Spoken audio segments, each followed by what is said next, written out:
We do. I don't know if it's different for Colin, but I can't see anything yet. Just your logo. It's coming, don't worry. Okay, good. Evening Super League. I hope you can hear us. If anyone can just comment in the chat, and then we will see. I do apologize for the delay. I am going to. Oh, Ian says nerves are kicking in. I don't know if that means he can hear us or not. Oh, he can. That's good. I'm just going to get ready and share the details of the podcast with our friends Colin from Half and Half Podcast and Steven Fyfe. Good evening, Colin. All right, Super League. We definitely are. All right. Fyfe, you there as well? Yeah, I'm here. Good evening, Super League. Excellent. I think we're almost here. I do apologize for the slight delay, the technical issues, and whatever I'm going to screw up in the near future as well. We'll see. The last couple of times have not been ideal. I'm not sure what went wrong. It was very smooth the first 4 or 5 times. I think maybe it's I just need Palmer and Ryan on, and then everything is fine. I don't know what it is when I have other people on, but we'll see how it goes. At least the sound quality sounds good this evening. So first of all, let me introduce our guest tonight. Sorry, Fyfe, I don't really count you as a guest, considering that you are part of the league. Colin, Half and Half Scarves. You've somehow seemed to be involved in the league somehow without being a manager. One of the few people that are in that very fortunate position. Yeah, we are. I mean, obviously we met Steven. We got involved with the league because we love what you guys do, and it's snowballed since then. And now we're well involved, don't we? We couldn't get out if we tried. No, probably not. I think it's one of the I don't want to take anything away from Fyfe and all his effort, but I think one of the highlights for a lot of people in the blog, along with Fyfe's puns and reviews, is definitely Half and Half's section. How have you found that? Is it difficult to come up with stuff? Are you that kind of a creative person, or how do you find the blog contribution? No, I find it quite easy. It was a little bit difficult when I started because you didn't really know what we were going to do, and there was a few ideas, and I'm not very good at sort of following guidelines and things like that. But let's be honest, there's one particular person out there that's made my job writing it every single week very easy.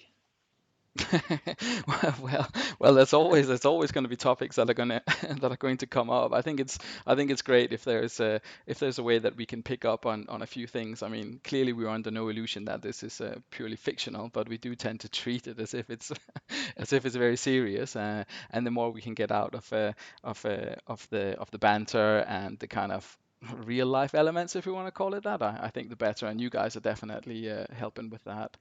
And for anyone who haven't enjoyed the Half and Half Scarves podcast, then you really should. There are quite some characters on there. There's a little bit more swearing than you're perhaps used to from from the Super League podcast. Not that that's a bad thing, but they have some really good topics on, and some guys that love their football basically, and they're not keen on, what is it you're not keen on? Half and Half Scarves and halftime lattes or skinny lattes? Is that what you're not keen on? Yeah, half-time skinny lattes. I think that's more of an Arsenal thing, but it's mainly half and half scarves, and this season in particular, VAR can get in the bin along with those scarves. But yeah, mainly the scarves. Mainly the scarves, yeah. Well, I'm sure that Guna Day will be quite vocal about it. I think he's one of my favorites on the show. So, and how many people have you got on there? There's 4 of us, just 4. We're all 4 mates. We've known each other a long, long time. So essentially, if you haven't heard the podcast, it's just 4 mates sitting around arguing about football, because we all support different clubs. We all support different London clubs. But because we are mates, there's no reining it in, really. Like, we're not afraid to let loose on each other, or sort of, as you would with mates. You'd say things that you wouldn't say to people that you kind of don't know that well. So that's all it is, really. It's just 4 mates, 4 idiots just talking about football. Well, it's usually a good laugh. It's usually a good laugh. I mean, I do download a lot of the podcasts, and I do stick them on in the car driving to work and things like that. So it's really a good laugh. So if anyone hasn't already checked it out, then Half and Half Scarves podcast is definitely a thing. But either way, you're here tonight to enjoy the action of the Super League and to give your comments along the way. And with us as well, we have of course our resident blog editor, media appearance guy, Daniel Nardiello, interviewee person, etc., etc. Steven Fyfe. Steven, you've been busy. Steven Fyfe, I should say, but Fyfe, you've been busy recently. Yeah, try my best. Just want to echo what you said. The Half and Half pods is hilarious with some great characters, and yeah, I'll try to keep promoting the Super League brand where I can, getting involved with a lot of great guys, podcasts and blogs and stuff, and just getting to talk about football generally because it's what we all love. There's definitely been a lot of media appearances from you recently, and I think you had I think Futbolista was the other thing that we had a bit of an appearance in as well. So that's something else for people to check out if you haven't done so already. They had the first issue of the magazine out, online version. I think he's planning to do a print as well. My phone is too small and I'm too old. My eyes are too weak. I couldn't read it that well, but the content was brilliant. The layout I wasn't particularly keen on, but if he does a print thing, then I'll definitely be up for that. Um, I'm going to have to do a little bit of housekeeping now before we kick into the actual games themselves. I'll try and keep it to a couple of minutes, which we know how that usually goes. So if I do ramble on too much, then Collins and Stephen, please feel free to tell me to be quiet. But Ryan, along with a couple of other people, have asked about a bit of housekeeping with regards to the transfer, etc. I will try and keep this short, and then I will maybe do like a separate video or something explaining it. But just in case people are wondering about it, because I know there was a lot of people interested in the whole transfer thing. First of all, when it comes to submitting teams, your tactic files, direct messages, whatever you want to do it, I know at the beginning of the season I said tactic files only. I will tolerate no nonsense. I appreciate that people have, different time pressure, different circumstances, different everything. Submit it the way that you're doing it now. Of course, if you can make it easier for me, then brilliant. Ian and his Melodian guys are the latest one to be sending the tactic file through. I really appreciate it. It makes my job a lot easier. But for those guys who can't, who are either don't have a decent laptop to run it on, or who are traveling like Kieran or whatever, just do whatever you're doing, guys, and I'll try and fix it to the best of my ability. So that's the thing about the housekeeping. The second one is about the transfer rules. Of course, as those of you who follow the Super League will know, I cancelled all of the transfers because I didn't like it. And I'm in charge. That's basically the end of the story. If you want the simplified version, I hadn't planned for the transfer window to be the thing that it turned into, and therefore it was cancelled, and all the transfers were cancelled. And we will do like a more sort of standard transfer where you won't be able to swap all your players around. You're just going to be able to buy them. So basically, you are going to decide your top 10 players that you would like to buy. You tell me who they are. I put them on your short list. And when we get to the transfer window, when that opens after round 13, then there will be auctions of various kinds for the players outside of the Super League. There will be like secret auctions, so whoever puts in the highest bid gets to bid on the player. If the club accepts that, then they just get him, and if the club doesn't, then it goes back to everyone else, and we can bid again. If you're buying players within the Super League, it's at the seller's discretion what bid he wants to accept, but it has to be above the value of the actual player, or equal to or above the value of the player. So if a player is valued at 10 million, then and you want to buy him, you have to pay at least 10 million, and it doesn't matter if someone else offers 20. If Steven, you want to sell your player to Hodgie, then you can for 10 million, regardless of the fact that Tim bids 20 or 30 or 40 or 50. But it has to be above that value. The reason for that is that otherwise we end up in a situation where some clubs have a bunch of money and some clubs have no money. An example was a proposed swap with Tomadera and Clarence Seedorf, I think it was, or something like that. And one player is effectively valued at 15 million and the other at 800,000. And that's not going to work. So it will have to be like money changing hands, really, just to keep it under control. And 2 players maximum per season. So decide what 10 players you want, send me the shortlist, and you will find out everything there is to find out later. If you want to wait, then I will do like a list of available non-Super League players from around the world when we're closer to the time. So that's basically it. But if you already know what you're looking for, and to be fair, everyone, apart from you, Stephen, have actually the game and play it. So And I think that's enough rambling. I think I managed to keep that to 2.5 minutes. So, guys, back in the real world where your contribution is needed and welcome, what did you make of the transfer thing, by the way? Is it clear? Steven, you will be buying players. Is it clear, or do I need to do more? No, it's perfectly clear. Completely get why you're doing it. I know Timmy was quite vocal. Not going to lie, you've done me up like a kipper there as well, because I had some quality deals lined up. But we will and we will move on come the window. Excellent. Yeah, as mentioned right at the very beginning, it's my mistake. Yeah, I should have realized that this was going to be a terrible idea, but we live and we learn. Anyway, if we get back to the Super League, because that's 10 minutes already gone, and we have done nothing Super League related so far, so it's about time. If we look at Wednesday's results, Colin, if I'm coming to you first, Astor Athletic, much fancied, they were all completely unbeaten. Kieran went and did a number on him away from home, a 1-0 victory for the Churchtown Massive. Were you expecting Astor Athletic to continue their sort of unbeaten run, or did you see it coming to an end? Yeah, no, I was pretty shocked. Astor have been on a great run, haven't they? For the Massive are a good side. I didn't expect it, but they are a good side. I mean, you got to lose. You can go on a winning run, you're going to lose at some point, aren't you? So we'll find out whether it's whether it was a blip or whether something's turned a different corner. But the Massive are a decent side. I've had my eye on them. Yeah, I think so. I think that's a fair point. I think they've definitely done well, and they've not conceded many goals, so that's been a good news for them. Colin, BTEC losing at home to Panathinaikos. I mean, losing to Panathinaikos is maybe not such a huge surprise, but do you see BTEC turning this around at some point, or how is this? I mean, they didn't score at home, which is not great. Yeah, I've put it in my column many times. I fancy BTEC to tickle the top 6 this season. I think things will change. They're a good side and they're going to get better. I mean, what do we know? One at the back. He's nicked a 1-0 win, and he spent the last 3 weeks moaning, isn't he, about everything. And he's kind of got away with that one. But I expect BTEC to do well. He's definitely not playing the media game, but he's definitely part of it, and not shy in letting his feelings be known, Mr. Palmer. Colin, Bolton Phoenix, Ardsley Celtic. That's a 4-2. That was quite a lot of goals in that game. Ardsley have been struggling with injury. Bolton have just not been picking up that many points. Again, Ryan is one of the guys who've been quite vocal. How do you see the Phoenix season unfolding, and what about Ardsley? Yeah, was this the game that was pretty much won all in the first half? Yeah, I think so. Yeah, was it 3-2 at halftime or something like that? Yeah. They're not all that good, are they, Bolton? I don't think. Just a funny game, wasn't it? Ardsley, I'm not sure about either. A couple of goals from Figo, weren't there? It was one of them games where I don't think you could really predict it. Or I couldn't anyway.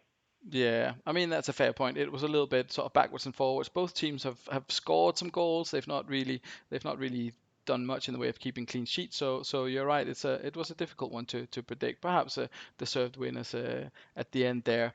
And Stephen, if I can maybe ask you about Chudley against the Dragons. The Dragons really struggling early on this season.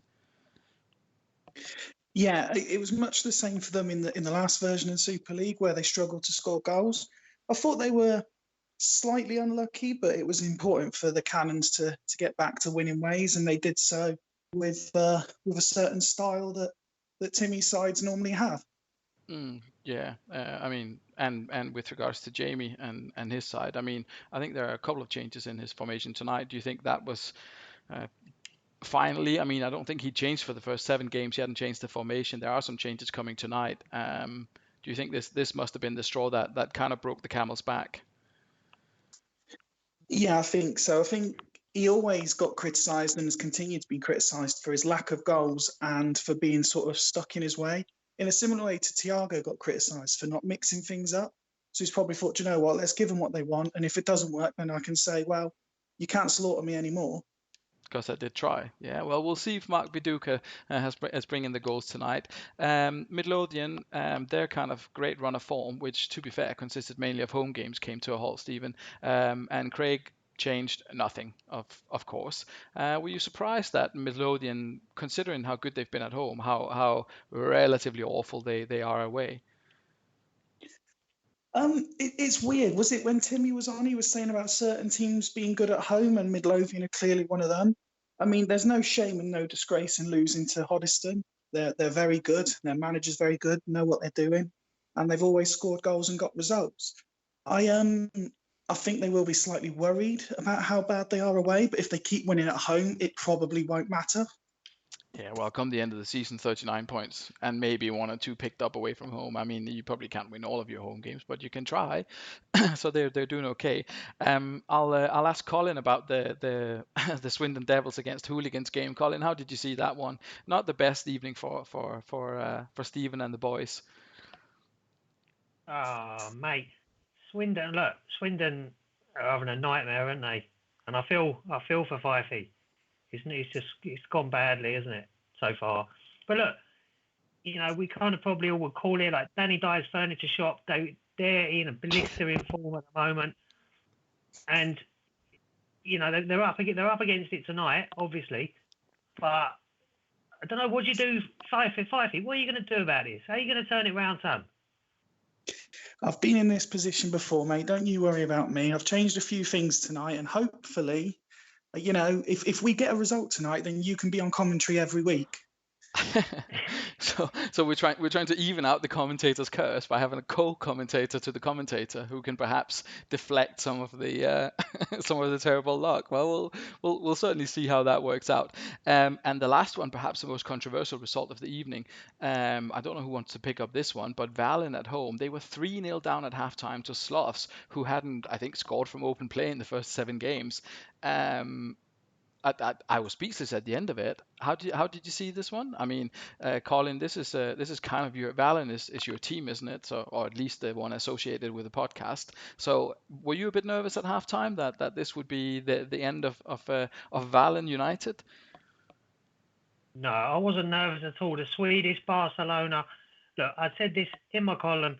What's happened is Valen are so good, they've started giving opponents head starts.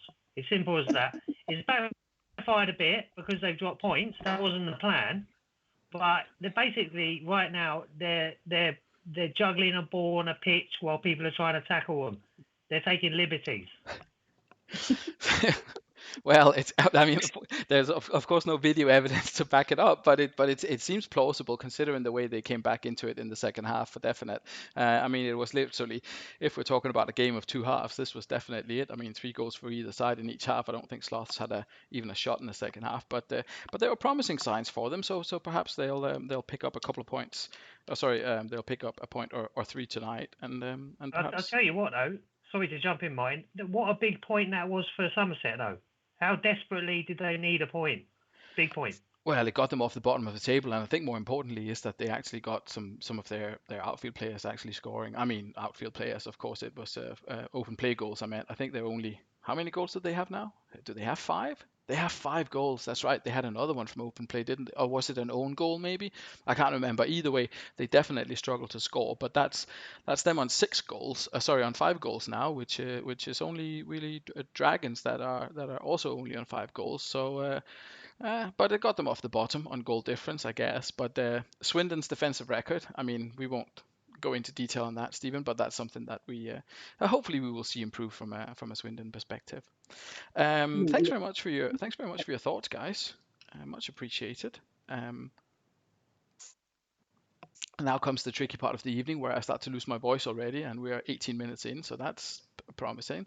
And I somehow have to figure out how to start the right game. So Stephen, you're on here as well. Now I will press continue. Now we have a choice of a bunch of games, and I will select Ardsley. If I go to this one, we have Hockey here, and we click continue. And it should bring up the first game of the evening. It looks as if I've done this right. You're my lucky charm. You didn't even have to say or do anything. Well done, Fyfe. Thanks very much. So welcome everyone to the Peg for the first game of the evening. Ardsley have a bit of an injury crisis, to be fair. I think there are 5 people injured at the moment. If we look at their squad and their starting 11 here, Fyfe, do you think they're strong enough to overcome this kind of small injury crisis that they have? They're missing. I think Hotchie said they're missing 11 out of the 15 goals that they've had so far this season, if that makes sense, in the shape of Morientes, Tristan, and Seedorf. Do you think they've got enough strength and depth to overcome that? I think so. I think if you've got Hussein and Santa Cruz as backup options, you've got Raquelme there as well. There's still plenty of goals and creativity. You've got Zauri there as well. Plenty of creativity out wide. We all know Milewski's got a track record of doing it in the Super League. So yes, it's a blow missing the players like you said, Morientes and Tristan, but I think there's more than enough there. I was quite surprised when I did the polls for this week. Not that Cannons were favourites, but comprehensive favourites for this game. They were the only away side that were tipped as favourites in the polls. So it'd be interesting to see how it plays out. Yeah, and as Andreas points out there, Bywater before Canizares is controversial in my book. It's probably controversial. I mean, I wouldn't have done it if he hadn't asked me to. So I can't see that that I would have done anything wrong. But we'll run with it anyway.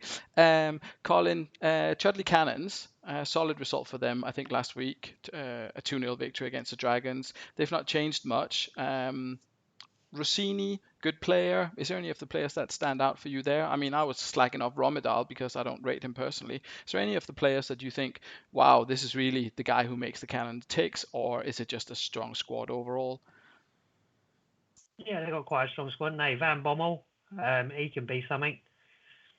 Steve Finnan, I mean, how's he been this season? I've not. But you see, the trouble is, I don't pay as attention in terms of like minute details to Super League. I just enjoy the whole experience. But they're a good squad. They win this game all day long. 2-1. This is. Yeah, Harty's going to kill me. Yes, it would appear that Steven Bywater is not meant to be in goal. Unfortunately, I don't have his actual replacement on the bench, but I will change him for Canizares and hope that I don't need more than 2 substitutes. He has chosen Rustu to go in goal, but for some reason that hasn't actually happened. I have made his other changes though, so goodness knows what went wrong. I'm got a bit of a poor track record of that at the moment. I think maybe trying to squeeze in 3 games in a space of 8 days was perhaps a little bit optimistic, but we'll see. Hopefully, Canizares won't make any terrible mistakes there. So good shout there, Andreas. Thanks very much for pointing that out. And apologies for Hachi when you get home from work and watch this. We'll kick it off before I mess anything else up on the formation side. So first up, Arsenal Celtic, Chudley Cannons. Hachi's at work and Timmy's in Spain, so they can't say anything. Let's see how it goes. There was Steve Finnan with an early yellow card. You were asking how he'd been doing. I think okay. I think okay. I don't rate Steve Finnan in real life or the game, but it seems as if he's one of the most he's one of we did a podcast about underrated Premier League players, and I think he was one of the top ones. And Steve Finnan was in the top. Oh well, maybe I'm completely wrong. 0-0 at half-time. It was good that we had a little chat about Steve Finnan because there wasn't a lot else to speak about. Teams cancelling each other out a little bit here. I noticed Hodgie he played with the super long arrows on the fullbacks in the previous game. He's cut that down. Fyfe, how did you see the first half? Did you notice anything while Colin and I were chatting about Steve Finnan? Well, I was waiting to get in on the Finnan chat, to be fair. I was going to bring up that he appeared in the podcast. Looking at the stats, obviously, Ardsley have had the slight better of it. You'd expect that from a home side, but there's very little between them. We need a lot more goal action in the second half and test out that keeper. You definitely hope so. I mean, Steve Finnan is at a 7, so it's not too bad. He has picked up a yellow, and so has Van Bommel, though, so that might be a slight concern for the Cannons. Let's see who the referee is. Ben Williams is another unknown. I only remember Wayne Oldham, to be honest, from that first game, but I should maybe make a list of the referees so we can see who that is. I know Ben very well, and his wife Veronica. I go around there regularly. Right, well, that's comforting to know that he's in charge of this game and not the Palmouth United game. Although we have had referees refereeing 2 games in the same day before, so at the same time. So we'll see if he pops up later on. Well, I'll make a note of that. We'll see. Kenny Sarah's doing a good job. To be fair, he's got a 7. So I can't be blamed for that.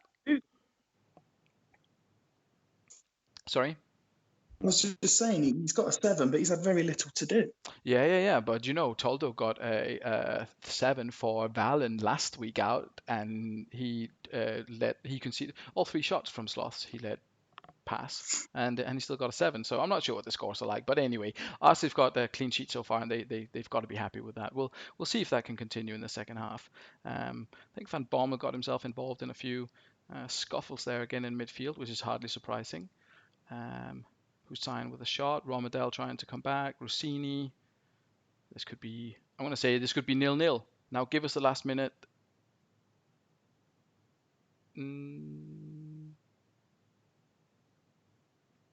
No commentators curse. 0-0. Not the best way to start off the evening, guys. Nothing from Chudley in the second half, to be fair. Yeah, pretty poor from them, weren't they? Really, I think they're away from home, but yeah, I mean it's a point. Poor. It's a point and a clean sheet, but yeah, I guess they'll take it if they don't really have much choice. Fyfe, do you think Arsenal will be happy with the clean sheet, considering the rate that they've been conceding goals as otherwise? I think that's just about all he'll be happy with there. They should have won that game. I think I spotted at the end there was 1 or 2 great chances from Ardsley and great football by Ardsley. They should have won that game, and he'll be disappointed that they've only got a point. Yeah, they had a couple of big chances at the end there. Hussein with a header skimmed the top of the crossbar, and I think Riquelme did a few things as well. And then they had a bunch of like last minute kind of desperation things going on. But yeah, I think overall, I mean, Roque Santa Cruz, I think is his debut, didn't do anything really of note. But apart from that, I think he can be probably quite happy. I mean, Canizares played up till an 8. He didn't really have much to do, but that went okay. If you're looking at the Chudley side, yeah, there's not really much to talk about, to be completely honest. Perhaps a bit disappointing, Rossini, considering that he was in such good form recently. But no, 0-0. Anyone had that in the predictions? Someone said a draw. Ian said a draw. So well done, Ian, for predicting that one. Hopefully, we'll see a bit more action in the next one. What I would say on that is that that result only suits people currently in the top 6. But I think Palmer made a good point in the comments there that although it is a disappointing point for the Crayons, as they're affectionately known, they've actually got a good away record by comparison to the rest of the league. That's true. They had an away win earlier in the season as well. I think one of the few teams that got that early win.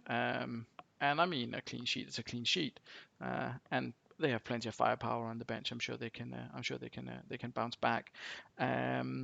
Next up, we have Churchtown Massive. So, Colin, you were quite impressed with Churchtown and their performance so far this season. How do you see them going against Bolton this evening? Yeah, I think this is a massive win all day long. I think I called 3-0. I think it was. So I'll stick with that. They're a solid team, aren't they? I think they're a solid team. Definitely solid at the back with Khan, Maldini, and Thuram there. He's perhaps a little bit surprisingly gone for a familiar looking formation here.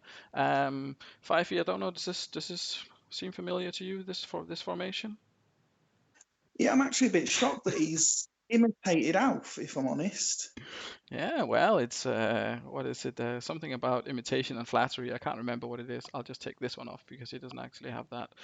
It's a good job I have my backup tactics file next to me, so I can check this. This will come as But to me, it's a bit of a surprise because Bolton got such a good result against Astra. I think they got a 1-1 draw against Astra a couple of weeks ago. So he must have counted on Bolton changing their tactics rather than going with the same formation. So and they have. So we'll see how this works out. It's been said that the most important positions on the pitch in the game, I think someone mentioned it on the podcast in the show last time, are central defensive midfielders and attacking midfielders. So yeah, it looks as if Ryan's taken that very seriously and placed like I don't know 60-70% of his squad in that position. Is this a formation, Colin? Do you think that's something that I mean, you wouldn't see it replicated in real life, would you? Like just abandoning midfield, or do the arrows make up for it? I have no idea. Yeah, you wouldn't normally see that. I mean, I speak to my mate, little Tony Flip-Flop. He manages a football team. He might play something like this because he's, just does whatever he feels like. But I don't. Yeah, when you're talking about the other formation, is it the two arrows in behind the strikers? Is that the thing you were referring to that has been house formation? Should we call it? Yeah, the one where they've got the two arrows that basically they run for the two attacking midfielders and they're basically running towards the same position. Yeah, that's also Yeah, a I little thought I'd bit. seen it before. Yeah. Yeah, it has worked for him, to be fair, so I won't criticize it too much. But I'm personally, I think it seems odd. I mean, I know they're of course intelligent players. I'm sure they can figure out taking turns or something. But it seems a little bit like who was it? That was Arsenal, wasn't it? When they made that penalty thing where they kind of agreed on something and then some guy rolled it to another guy and it didn't go particularly well, or they forgot that they had to do it or something like that. Anyway, it seems a little bit along those lines to people that have some kind of idea. But it's worked for Alf, so we'll see if it works for Churchtown. Colin, you said 3-0. Fyfe, what do you think about this one? How do you see this one going? Can Ryan get something away from home, or Churchtown just too strong? They have conceded very few goals, to be honest. I think Bolton definitely can get something away from home here. I'm going to throw it out there, and I hope there's no commentator's curse come back from it. Van Nistelrooy is awful in the Super League. He is not the player that he is on everyone's home saves. He's not the player that he was in real life. So he needs to perform here. I'm going to say he won't score, but Churchtown will win 2-1. Right, okay. So it'll be a brace for Van Nistelrooy and a Bolton win then, if if that works. We'll see. We'll kick it off, and it seems as if both teams have had a couple of good early chances. Phil Neville in central defence. Oh, there's Figo. Figo from out of nowhere. Oh my. Interesting, because he's another player who never seems to perform in the Super League, but that's 3-2 now. Make that Ooh. 4-2. He has really found a way to get the most out of that. The Portuguese maestro there, still playing to play for. 15 minutes left in the first half, and lots of chances in both directions. Mainly for Bolton, though, I would say. Churchtown need a goal. Yeah, that would have been. There's a lot of 3-1s for Churchtown in the comments. You're wrong, guys. You're wrong. It's already 2-0 to Phoenix. It can't be 3-1. Good start. Ryan will be delighted. I mean, they've maybe not played particularly well, but they've certainly done enough to dominate the game. Interesting to see Kieran going for Alf's tactic after he kind of exposed it himself. That's a big risk to take. It doesn't look as if it's paid off so far. He's not had the best of the first half. Colin, you fancy Churchtown. What's going wrong here? Yeah, they've not turned up at all, have they? But then Figo's he's had a great half, hasn't he?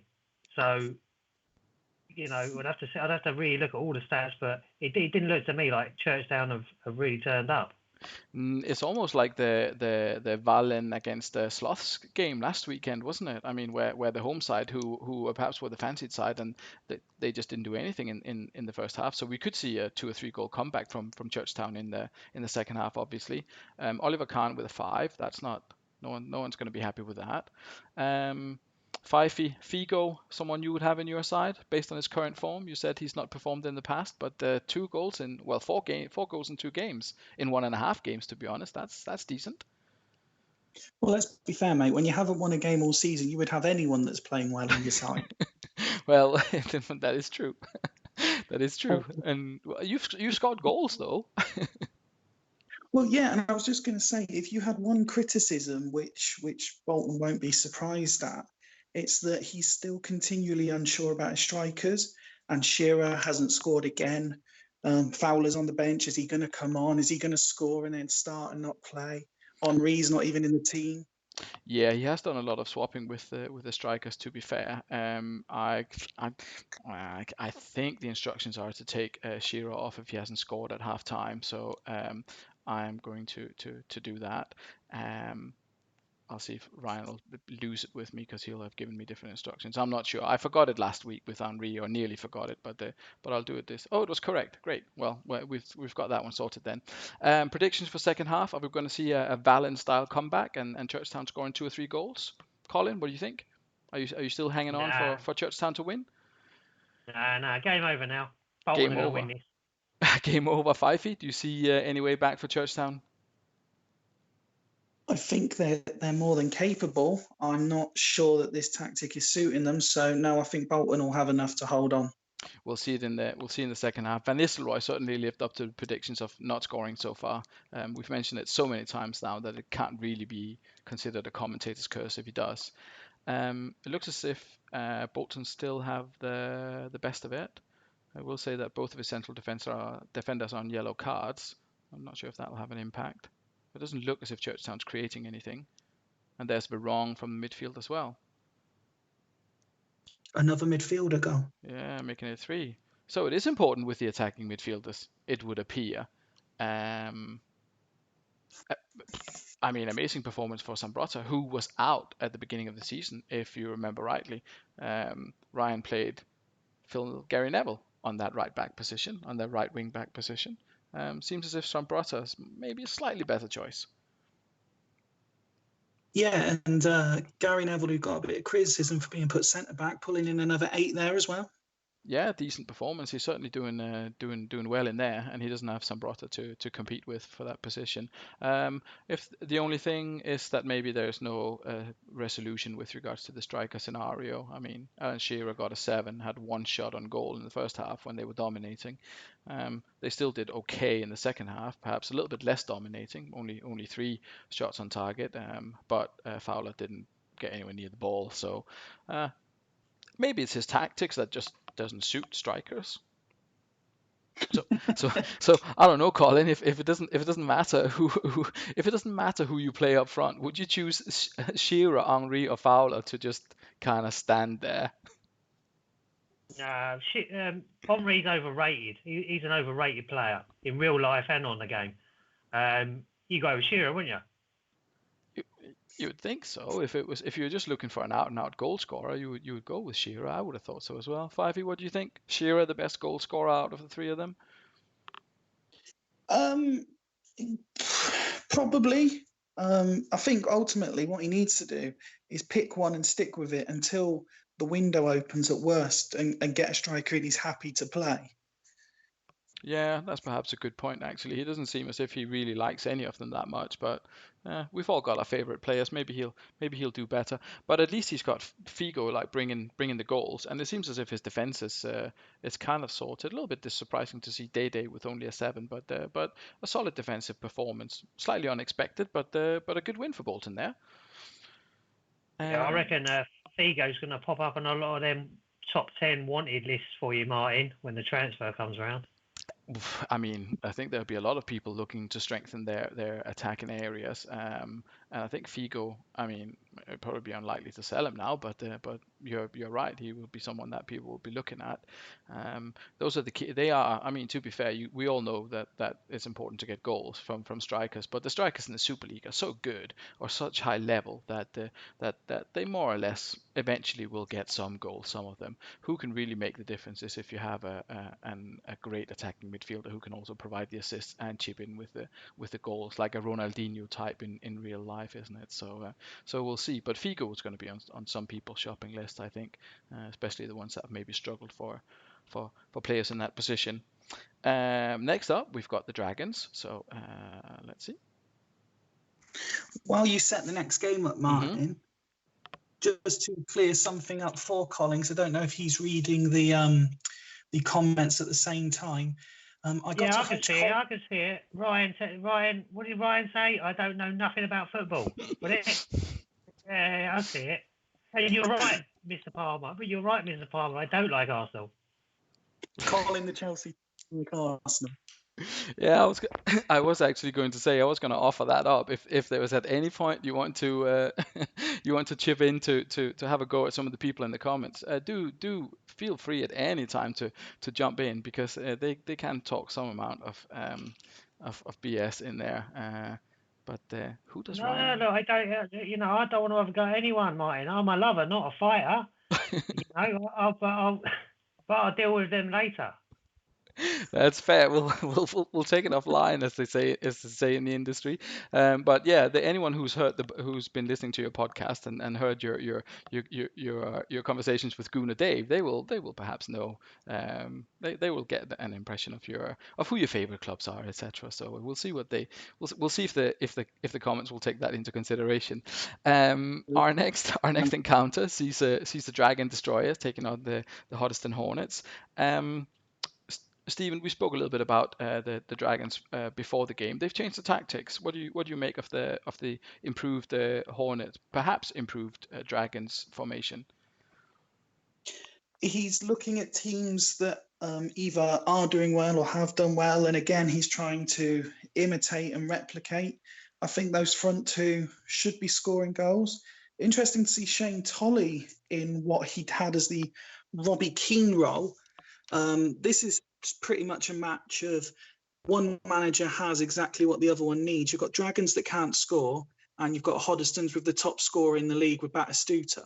I was a bit surprised that Dragons were labelled favourites in the pre-match poll for this one. Interesting that nobody opted for either a score draw or a 0-0, so that everyone's expecting a winner. But yeah, I think they really need to sort their goal scoring issues out. I think there's enough there to suggest they could do it with Giggs and Giovanni out wide. And they pushed two of the DMs into MC roles as well. So he's clearly looking at pushing people forward to create a bit more.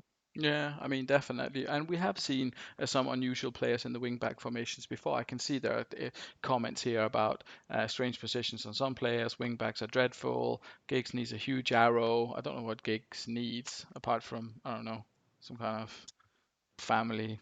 What is it? His brother's wife or something like that. I'm not sure what I can say about Ryan Giggs really.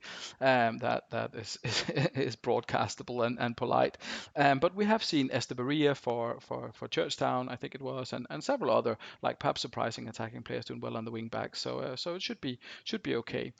Colin, as you maybe know, Craig is famous for never changing anything ever if he can avoid it. Lineup, formation, players, etc. He had a go at a couple of different formations at the beginning of the season, but he had some injuries and he's gone back to this. But he has made 2 changes tonight. 2 changes, would you believe it? Kufur comes in central defense, and I think Davies, maybe? I think it's Davies in for Dunn in midfield. Are you familiar with the Hornets? What do you expect from them tonight? The Hornets they're a goal machine, aren't they? That's what they are. This will be a cricket score. This game, I think I predicted 5-0. It could be more for Hornets. Yeah. I presume, yeah. Well, Batistuta has definitely been, I think he's top scorer in the league, 8 or 9 goals so far. Tsigalko is less of a real life legend, but certainly a CM legend. So it could be possible. That's a brave prediction, but we'll kick it off and we'll see if Craig can live up to that, or if the Dragons can get a point or 3 at home. You never know with their new formation. The Dragons are quite good defensively, is the only thing I would say to Colin's prediction. Yeah, but then he has taken the 2 defensive midfielders and pushed them into midfield. That could leave a bit of space there. I'm just wondering when we'll see a goal from Montella and Viduka. I mean, one of them has got to score at some point, haven't they? I'm sure Colin likes Viduka. Yeah, Viduka. Dirty Leeds. Yeah, well, I concur fully. Does he have Viduka is the only man that never jumps for a header? Yeah. Of the first-hand experience from Mr. Chris Hodgson, Viduka does not jump for headers. That's a proven fact. It's video evidenced and embedded in Leeds folklore. But a great player nonetheless. I'm not sure how that works out, but definitely doesn't jump for headers. We'll see if he jumped for any headers in the first half here. Yeah, he did. He jumped for 5 headers and he won 4 of them. They could potentially all have been defensive because none of them ended up in the goal. Rustico, who's probably their best player, not playing particularly well. He's got a 5. Their wing backs, Giggs, Giovanni is doing a lot better on the other side. If we're looking at the stats, we're a little bit back to the first game we had this evening. Not a lot of talking points and not a lot of action. Colin, the 5 goals, they're all going to come in the second half, are they? Well, I'm not sure about that now. I might drop one on this. This is like this week so far is like one of those, when Sky build up to a Super Sunday and it turns out to not really deliver or anything. It's started as one of those, hasn't it? So yeah, we'll see. I still fancy Hoddesdon in this, but it's not been great. No, definitely not. I think that's that's a very, very accurate, or one of those where you're thinking, yeah, these could be good games, and then it's like Man United away to Everton and it's 0-0 or something like that, and then there's another one that doesn't live up to expectations. I started the game and then Ryan Giggs got injured. That's unfortunate. Let's see what we can do about that. I think I will take I will do something slightly controversial here. I will take what does he do? He's a forward. I will take Carragher instead of Giggs, but I will put Kalatz out there. I think he's better. So there we go with that. Onwards and upwards. Let's see if that opens up some space for Batistuta for someone else, or if it gives Dragons that little push that they need in the right direction. I can't see shit, to be honest, when Dragons things happen. That red and green thing is not good for my eyes. I'm sure he slated my blue and baby pink kit before. That is also awful, Stephen. Like 2 wrongs don't make a right, just for your information. Yeah, that was pretty bad, mate. Well, I'm quite good at reading this, and so far I can tell you Montella and Viduka have both missed headers. Well, Tigalco thought that he'd chip in with a 90-minute winner there for Hornets. Unlucky this Dragon Destroyers, maybe. Let's have a look. No, inefficient Dragon Destroyers, unfortunately. Same amount of shots, but only 2 on target against Hornets 5. You said something there, Stephen, about headers. Viduka missed some headers. Yeah, just you were saying about not being able to read it, and I saw that Montella missed one, and I'm pretty sure I saw Viduka missed one as well in the second half. Right, it seems reasonable. They certainly didn't seem to score any goals. This thing that we had where teams can't win away in the beginning of the season, that seems to have gone away, hasn't it? Yeah, so basically it depends on what I'm doing, because if I'm at home, then all the teams away from home win, and if I'm away, then all the teams at home remember to win. All right. Well, we'll see. We'll see how that holds up later. Colin, you said there was going to be 5 goals for Hornets in this. In the end, there was only 1, so you got the result right. You think Craig will be pleased with this, considering that I think he's still got like 5 or even 6 starting 11 players injured. They'll take this, won't they?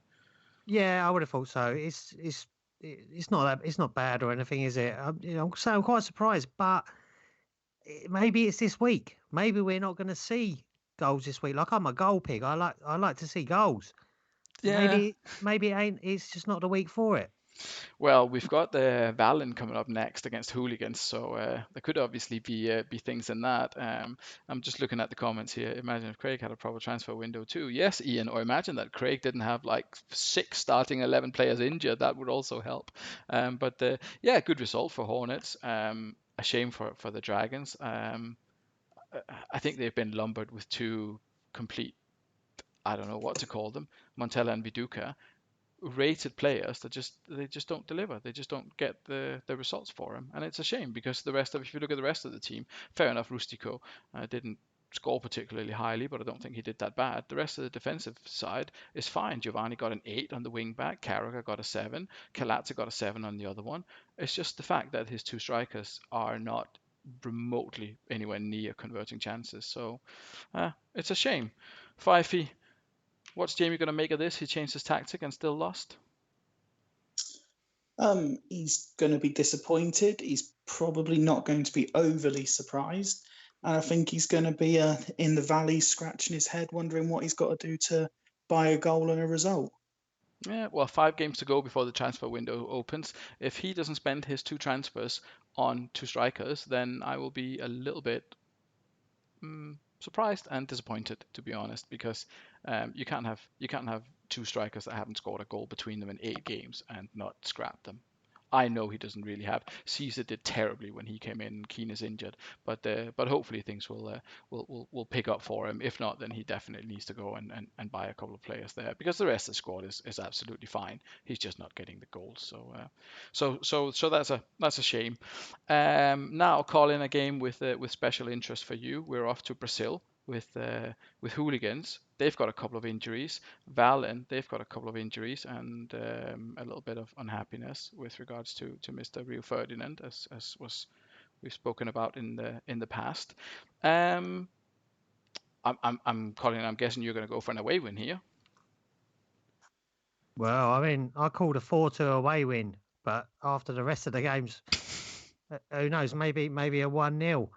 So all I know is Danny Dyer's furniture shop. They're in trouble here. The Swedish Barcelona, they're rampant, and I have got friends in certain places. We'll see. Yeah, well, he's gone with a narrow formation here, so one he's used previously. I can't remember if he had much success with it, but I think it's to counter the narrow of Thiago. Say Elias comes in, Fyfe, and back here, Kennedy comes in as well in midfield. You've been immersing on us. How do you think? How do you think this one is? How do you think that's going to affect his chances? Basically, it was Mendieta's probably the biggest blow to him that he lost him during the last game. I think he's out for a while. Do you think Thiago's got enough here with the front 3 and Beckham and say Elias coming in? Is that going to be sufficient to still get the 3 points, or do you agree with Colin that the Swedish Barcelona is going to run riot? Well, there's 2 trains of thought here. I mean, ultimately, I think I said in my comments in the blog that went out today that Hooligans are, championship worthy team right now. I mean, they're on flames in terms of form, but is the phrase that was used a couple of weeks ago, let's call a spade a spade. Half and half have been paying off referees, the accusation is, in Valen games. So I think Hooligans could play any team and they'd be in trouble because they're playing Valen. But I'm going to back Thiago and say that he's going to get a home win here. Right. Well, we aren't paying anyone off. I've already explained this. This is an absolute scandalous accusation. But seriously, for a moment, Hooligans are the form team at the moment, aren't they? They are. They definitely are. I mean, they've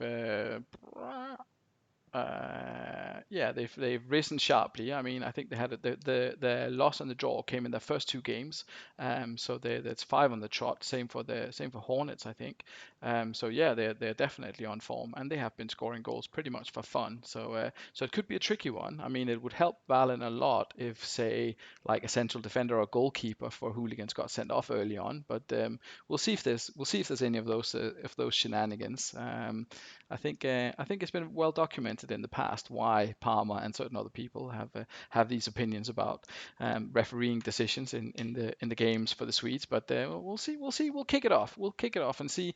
I mean, to be honest, at this point, I'll take anything. Goals, controversy, refereeing decisions gone astray. I mean, yeah, we need something. I think we need something to lighten up the evening a little bit with regards to an early goal for Ronaldinho there. So The greatest. Hooligans setting their intentions clear right from the beginning. They're still creating a few chances. Valen not really in it yet, but that could all be about to change. What I love in the comments is that Colin's biggest fan, Mr. Palmer-Icos, doesn't get the Danny Dyer reference that he keeps bringing out.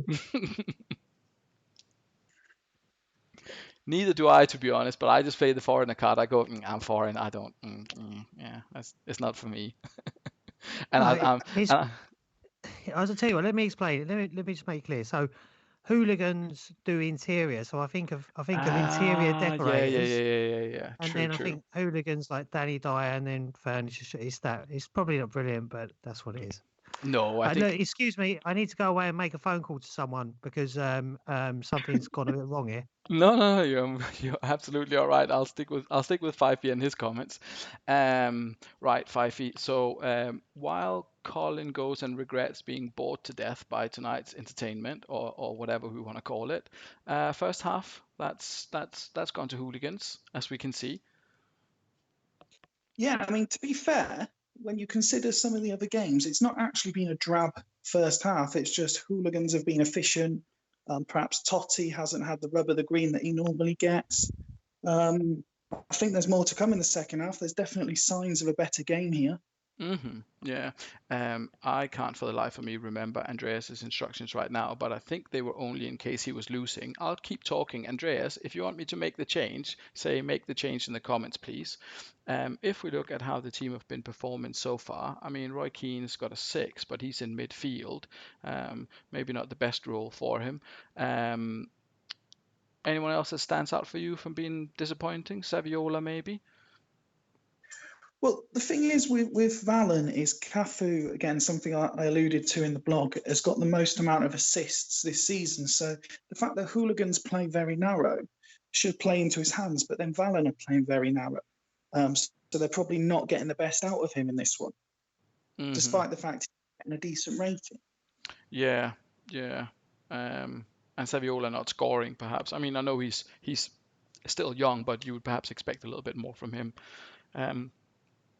Looking at the hooligan side, Gamara getting a 6. I think he's a central one of the 3 defenders, so it is what it is. Is he, or am I making that? No, he is the one. So that they're the ones that always get bad scores, aren't they? So that's fine. Ronaldo and Beckham not had the most of it, but we'll see what happens in the second half. I do have one quick small change to make here for Andreas. We spoke about it earlier, and I didn't write it down. That's why I asked him in the comments. So we'll take Battaglia off for Rui Costa and put Roy Keane down there. So we'll see if that makes a difference in the second half. Hopefully the Swedes have come back into it. We'll see what the we'll see if there's any if the refereeing changes in the second half pending Colin's phone call. Yeah, sorry, I'm back now. I had to ring the not the referee. Sorry, I had to ring my mum. That's what it was, my mum. Mum, I'm on the telly. So far so good. Not in terms of goals, but I think the Swedes have had more chances in the second half than they did in the first. Relatively good. Oh well, yeah, there we go. Oh, hello. Cafu from out of nowhere, and Fiore. This is really turning around now. Oh, hello. Hello. Well, I'm not sure who you spoke to, Colin, but it certainly seems to have worked. No, just it was my mum. No one else. It was my mum. Let's check the match report and and see if there's any discrepancies with the refereeing performance compared to the first half. It was quite late before they got back into it. Let's have a look at what happened here. Totti coolly intercepted the ball, knocked it down for Shevchenko, turned with the ball, found Saviola in the area, laid the ball off. Cafu was unmarked, and Cafu looked certain to score. So he must have found some space out on that flank. Fyfe, you mentioned that Cafu was the main assist maker. It seems that he's found enough space for him to get a goal here. Yeah, and the fact that it was Cafu and his Brazilian roots will frustrate Thiago as well. Yeah, he would probably be happy. I know he plays super narrow, but I think he would probably like to see Cafu in his squad. Let's have another look for controversy. Let's have another look at the details of what's been going on here. Cafu was 30 yards away from goal, passed the ball into the area looking for Fiore, lost his man and found himself with plenty of room, unleashed the volley. Fiore was the scorer. It sounds like 2 brilliant goals, to be honest. I'm going to say that Fiore, he probably threw an elbow that the referee missed to get away from his man. offside again, according to Alf. Let's have a look here. Well, maybe his armpit was offside, but unfortunately, we don't have VAR to make these super important decisions for us. Cafu best in the league, according to Andreas. Colin, what do you think? Look, there you go. Look, I've already said it. Look, Hooligans, for me, are a form team. This was a hard game. Valen, they needed to show what they're about, and they've done it. This is why they're going to win the Super League. Well, it certainly looks promising so far. And if we can maybe give Andreas a bit of advice, don't play Roy Keane out of the defensive midfield center role where he is by far the best player in the game. Could you have a look at the number of tackles that the man just made in this game? That is insane. 19 tackles. I mean, that's how you stop. It's not just about, your formation and your instructions and whatever. If you have Roy Keane in that particular role, then the opposition attacking midfielders are going to struggle. So that's pretty much as simple as that is. So I know that Cafu got the goal and the assist. For me, Roy Keane is probably the man of the match with his performance, stopping Thiago in the second half. Ronaldo only getting a 6. Is it like a World Cup final '98 all over again? Did he bottle it? Did he have an epileptic fit prior to the game in the dressing room? What's going on with Ronaldo? 4 shots, not a single one on target. Fyfe, even you with your result problems, you'd be unhappy with that, wouldn't you? I mean, 4 shots from Ronaldo, not a single goal. Yeah, it's not like Hooligans didn't create anything, so you'd expect a bit more from Ronaldo. Did I not hear a story? I can't remember if it was on here or not about the '98 World Cup final, and there was something wrong with Ronaldo. And then so sponsors got involved, meaning he had to play. Perhaps it's the same here. Perhaps he wasn't ready to play, but sponsors said he had to. It was Nike, wasn't it? So Yeah. he had a fit, didn't he, before one of them games, and he come back from the hospital with a letter saying he's not fit to play, and the rumor is the Nike insisted. Yeah, well, that's certainly how the story goes. And he was never, for anyone who's read my 94th minute squad selection of the world, whatever, who's read that, will remember that he was never the same after that. I mean, he was by far the best player the world has ever seen in the first 1 or 2 seasons that he was on the scene. But after that, not so much. But either way, good result for the Swedes. For Valen United, away to Hooligans. Thiago, I think, has already congratulated Andreas on his win. So it's all to play for. It's all to play for now. If we look at the league table as it stands, Huddersfield Hornets are top of the table. Can anyone do anything? Well, how's my maths? We've still got Astor to come, haven't we? So they could effectively overtake them. But at the moment, it's looking very good for the Hornets. And Valen making strong strides towards the top again. Yeah, it's cheered me up a little bit. This game cheered me up a little bit after the first couple of games, which weren't, which perhaps weren't so exciting. And next up, we have we're going to Scotland. What do you feel about Scotland? How do you feel about Scotland? Fyfe, you're an Iron Brew fan, aren't you? Yeah, I mean, I was raised up in Scotland, so Iron Brew's best drink in the world. I thought you were going to say you were raised on Iron Brew, which would have been as expected if you're from Scotland. Yeah, so you when did you leave Scotland? What age were you when you left Scotland? Moved there when I was 2 and left when I was 10, I think, from memory. You've done well not to retain any of the accent. Yeah, how come you don't sound Scottish? I'm in that sort of awkward position whereby when I moved back down south, I had a very strong Scottish accent. Because I was still young enough, I lost it. But now that I've been living in Leicestershire so long, when I go home to Swindon, people say, "Oh, you sound like you're from Leicester." But up here, people still say, "Oh, you've got a southwest accent." How far is Leicester from Swindon? It's about a 2-hour drive. Yeah, it's just over 2 hours, I think. Are you one of them people, Stephen? If you go back up to Scotland, you just start talking all Scottish? Could you? Talk Scottish as such. I can understand what they're saying. You know how people sort of struggle with accents? I've never really had that kind of understand what people are saying. Like, I can translate your Cockney to Boise Scottish to Martin's Danish to Palmer's very strong Yorkshire. I understand what you're all saying. You're basically all saying I'm crap. Pretty accurate and pretty good. Well, I should get both you and Ian and Boise on one day maybe, and we can both do the translation thing. Back with the action here. This is you, Steven. You're in action. What possessed you to go with the sweeper formation? Well, we can't defend, so I just thought throw an extra body in there. As we've always alluded to, people that play a back three, the middle one never gets a good score, so I thought try something a bit different. And gave into peer pressure, so everyone was saying, play Madeira, so I'm playing Madeira, play Deisler, so I'm playing Deisler, play a sweeper, so I'm playing a sweeper. So if I still don't win, then you all suck. I don't think there was that many people who told you to play a sweeper. I know who it was, but I don't think there was anyone else. But yeah, Deisler, there was a lot of requests for Deisler. Yeah, that's true. I mean, I'm happy you retained Danny Mills. I mean, I think he can probably do a half decent job out there. We'll definitely see. Midlothian, they can definitely be beaten. They've gone again. They've done something different here. I'm not entirely sure what that is. I thought they were going to go with what I call my France 1984, but that's with proper fullbacks, not wingbacks. Colin, do you see this working? Van der Vaart, Lampard, Gattuso. It seems defensive for a home side, doesn't it?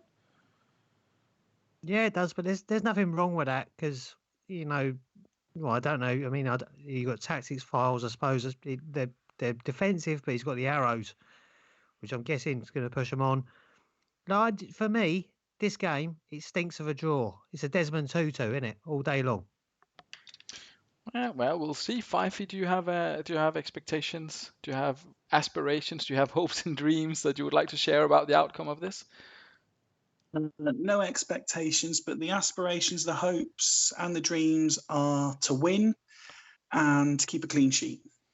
A win and a clean sheet for the Devils. Let's see how we get on. Midlothian, of course, playing with Kewell up front in the absence of Mpenza, so you have got that in your favor. But let's see if the sweeper formation will bring some results for you here. I genuinely, I'm normally.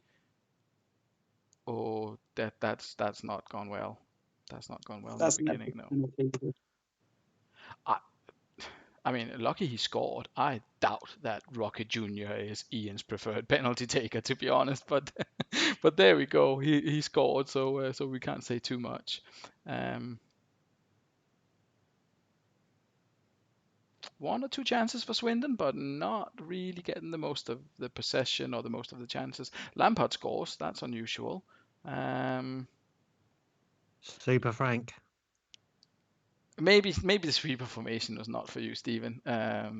I'll admit to be the one who suggested it, but that does not look to have worked. I'm not entirely sure why, but that's not a good first half. That's absolutely awful. That is, again, we seem to find new levels of being shit every week. I mean, to be fair, you're lucky you don't have 2 red cards. Because West made a dangerous, poorly timed 2-footed challenge on Kessman, and he only got a yellow. And then Costanzo clipped the feet of Ramelov in the area, and they got a penalty, and he didn't even get a yellow card for that. So I'm not saying that, I'm not expecting to cheer you up by saying that you could have had 2 red cards, but you could have had 2 red cards. So it's not all bad, I guess.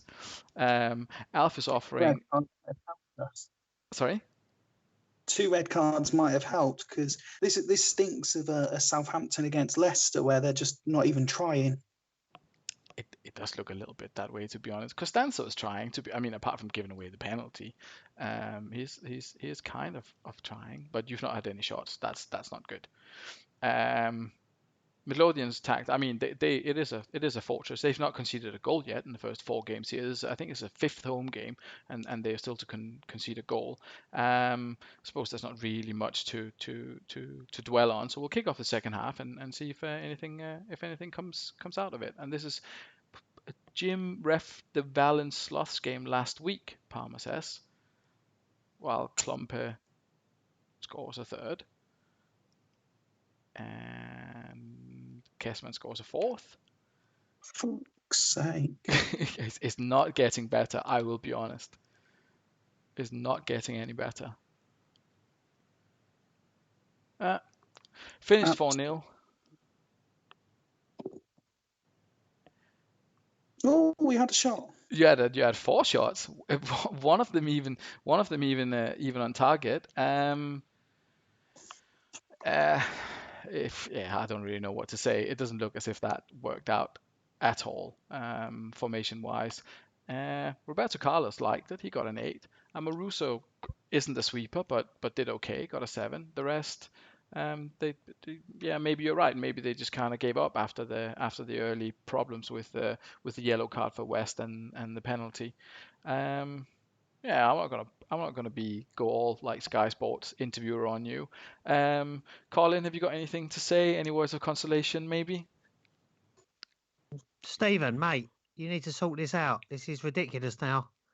You've got to do something about it. Like, is it true you haven't got the game? No, not anymore. It's free, mate. It's free. But you need I was going to say you need a decent laptop to run it. You don't actually. You can run it on any old thing. I don't know. I don't think it's the time and the place to dissect it. We give plenty of terrible advice to Fyfe as it is. I'm not sure if we need to elaborate on it. We'll have a look at Midlothian's scores here. Perhaps a little bit of consolation for Ian after my failure to put his actual tactic on for the last game. So it's 9s and 8s across the board. He was nervous about this tactic. Seems to have been without any real reason. He's done quite well here. Plenty of assists spread across the team. Ramelov getting an assist and 4 different goal scorers, 2 of them central defenders even. So Fortress Iron Brew still stands. And Swindon, unfortunately, stays probably bottom of the table, barring a very big defeat to Sloths later. Oh, sorry, are you talking to me? No, I was going to say, I wonder if I should ask Steven anything about this, but he probably doesn't really have anything to say. Apologize for the sweeper advice, mate. I mean, I know you are in a position where you were trying out new formations, and perhaps that one was a tricky one. So commiserations. I mean, you'll get tired of hearing full marks for trying, but I do appreciate people who try new tactics instead of going with the alpha, the super narrow, or the half track, or whatever it is. But maybe just to get a few points on the board, it might be worth considering going with one of them. But I'll leave that in your capable hands for next week. Hopefully you'll have a fixture that'll suit your team and your team selection a little bit better. But we'll see. At the end of the day, look, I mean, they've played superbly well. They've absolutely battered us. He deserved the win. He continues his good form at home. You could have put the Chelsea under-10 team out against that Devils team and they would have won because that was just a pathetic performance all round. But fair play to Midlothian. They continue their pursuit of a top 6 spot, and I'll go back to the ever-growing drawing board. Yeah, well, I mean, to be fair, and I know your team put in a pretty appalling performance, but there's still no one who scored away at Midlothian as far as I know. So it's perhaps not, and he does have a very strong squad, so it's perhaps not hugely surprising, but I can understand it's still pretty disappointing. In the interest of respect, that he has got a good squad, but it's not as good as we've just made them look. True. Very true. But hopefully with a few tweaks, no, not with a few tweaks, hopefully with a change of formation. Alf says you should go back to 4-1-3-2. Craig's having a lot of success with it. You've got decent players that could probably do that with Zidane and Deisler and these people that can run from midfield. People will give you a bunch of crappy advice, but played that mostly this season. That's our starting formation. We've lost every game we played with that, so it makes no difference really. Stephen, you've got a really good squad, haven't you? Like when I look through it, you've got a pretty strong squad. Like when you go to prison, and like you've got to take someone out early doors to make a point. You need to identify the biggest weak link in that squad. Maybe Zidane, I don't know, and you need to give him a slap early in front of everyone else. I was wondering where the hell this was going. Like when you're in prison. Yeah. So if you could do a little bit more Shawshank Redemption and less Peppa Pig, you'll be just fine, Stephen. That's the quality of advice you're going to get on this show. Yeah, I've already got Lorenzo talking to the Italian mafia to string Zidane and Clive Tomadera, string any attacking player up, and then they're going to role reverse the next day so the attackers can take shots at the defenders and see who wins the fight. That seems reasonable. And as you will notice, the commentator and vice curse, so don't listen to advice. I think I told you that Lorenzo Amoruso was by far your worst defender, and you'd better off like not doing too much with him. He was actually your best outfield player and your captain, I think. So just ignore me, please, in the future. Moving swiftly on, I say swiftly, moving on at the completely regular pace that we're at, with an hour and 15 minutes gone and 2 games left. Panathinaikos at home to Astor Athletic. Is this going to be the dramatic clash of the evening with the red cards, the goals, etc.? Colin, you're a big Panathinaikos fan is maybe the wrong word, but you've certainly been involved with the manager on various levels. How do you see Panathinaikos taking this challenge on? Well, look, Panathinaikos, they were better when they were called Shadwell, weren't they? Since they've changed their name, don't know. I think that Astor will bounce back here. I think it'll be an Astor win, not by a lot. I think I called like 3-1 in the column or something. So maybe a lot, but he's one at the back, isn't he? So I've got a soft spot for the man. He winds me up. He brings it on, but I have got a soft spot for him. But there's a red card in this game. I can't do anything but take your word for it. Obviously, if you say there's a red card, then that does seem quite that does seem likely. Could it be for Cannavaro? He is one at the back. We will see. Why has he got Aether in the tactics save? Astor. I have no idea what Alf is referring to. Either way, let's have a look here. Alf has changed it up a little bit, has he? Yeah, he's put in it. Zanetti is on the left side of this. Fyfe, I think Astor had a bit of a nightmare last week out, didn't he? I think Brugging did terribly. I think he played, was it Smith in an attacking midfielder role?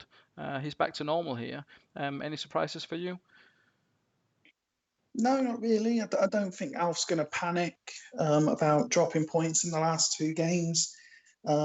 Smith back where he belongs at the top of the pitch. Boya, who I believe is the highest average performing player so far this season in his normal role. I think this again could be a really good game. There could be goals. But yeah, I don't think Al's going to panic, and he's going to keep to his formation that served him so well for so long. Yeah, and as we said last week, I think we spoke about it. When was it again? I say last week. Yeah, on Wednesday. We mentioned that whether someone was going to, now that we saw Alf's tactic being kind of like not dismantled, but certainly beaten by Georgetown, we were discussing whether Parma would copy Kieran's tactic, but I think we all agreed that was unlikely to happen. Did you, for a second, think that Parma was going to copy someone else's tactic? No, he would always stick to one at the back, much like Alf sticking to his. Mm-hmm, yeah, he'd rather lose with his own tactic than get a draw with someone else's. I think I mentioned, but we'll see how it goes today. I mean, Parma has sprung a couple of surprises result-wise this season, so we'll see how the enormous defensive midfield wall is going to deal with Alf. Early yellow card for Ortega, but it looks as if Astor are in full control so far.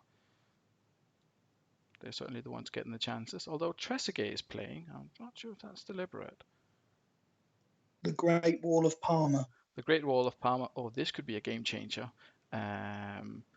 Boyer, who, as you quite rightly mentioned, I think he's got like an 8-point something ridiculous average. I think this is the only real solution we have to this scenario. That could be a game changer, as we saw. Chutley lost Mark Kerr, and that was bad news for them. Yeah, I mean, whenever you lose your linchpin in these sorts of formations, it's always going to be a hindrance. So we'll see if Juninho Paulista. Oh, who said there was a red card in this one? Sorry, I just need to make a phone call to the referee. Well, has he given it to the wrong team? Not the referee. Not the referee. I've got to ring my mum again. Right. Okay. So this seems fine. I'm probably gonna leave Del Piero in this position. I can't remember if Alf gave me any instructions to change anything attacking. I think I know what to do at the back. So we'll leave that as is. I mean, the red card could change everything, couldn't it? Emerson got the goal, but it's all to play for Parma now. Bizarrely, big opportunity for Parma now. Yeah, sorry, Steven Bizarrely something. Yeah, I was just going to say, bizarrely, it might not change too much purely because the Great Wall of Parma, it just has one less person to mark. So you're almost making one of them redundant. Yeah, that's a fair point, and they haven't had much in terms of contributions so far. We'll see if that changes in the second half, but we haven't seen that dominant display from like the Poway guy and Jorgatos, who I think is up there with the average ratings for the season. But let's see in the second half if Palmer can get back into it. He's certainly got an opportunity now. He kicked off the second half. Yeah, that was fine. It was the injury was at 44, so there was nothing really else to do. So we're flying through the second half. There's no changes. Other than the injury. Oh, sorry, the injury to Boyer. Oh, the guy, the guy we hadn't seen anything of. Yeah. Of course, he's gonna score. Let's see if. Oh, and there's Sand. He's the new Batistuta. Palmer really turning it on now. Really, definitely helped by that red card, obviously. Well. There we go. So next time Mr. Palmer wants to sling mud my way, I can remind him that there was a little present for him somewhere. Robbed. Apparently, Alf feels robbed. Let's have a look at that. I mean, I'll take a Trezeguet. That's a yellow card. Well, minutes. Ortega landed a left hook on Ambrosini. I'm not sure if that's robbed, Alf. I mean, I know you're old school. I know you probably remember football being played in mud pits and in various conditions that we perhaps us youngsters haven't seen. But a left hook is always a red card, isn't it? I mean, you can't say fairer than that, can you? Left hook on Ambrosini as a red card. So we can call it a favour to Palmer, but I think it's only fair to be sent off for a red card.